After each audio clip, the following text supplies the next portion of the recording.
తాలింపు అంటే ఆవాలు లేని తాలింపును ఒకసారి ఊహించుకోండి. ప్రతి దాంట్లోనూ ఆవాలు ఎందుకు పెట్టారు అంటే అందులో ఉండే ఔషధ గుణాలు మన శరీరానికి అనేక రకాల లాభాలు కలిగిస్తాయి కాబట్టి.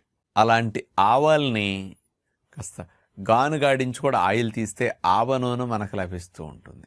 మార్కెట్లో దొరికే ఆయిల్స్ అన్నీ రిఫైన్డ్ ఆయిల్స్ కాబట్టి ఈ ఆవ నూనె కూడా రిఫైన్ చేయటం వల్ల కాస్త కల్తీ ఆయిల్స్ అట్లా ఉంటాయి.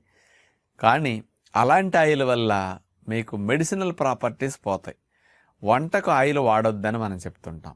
కానీ మీరు ఒరిజినల్ ఆవ నూనె తయారు చేసుకుని కనుక పెట్టుకుంటే మీకు చాలా చాలా లాభాలు కలిగిస్తుంది.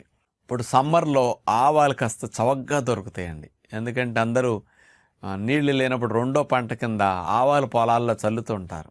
ఏప్రిల్ మే నెలలో ఆవాలు బాగా మా పంటలు పండి మార్కెట్లోకి ఎక్కువ క్వాంటిటీ వచ్చేసరికి రేటు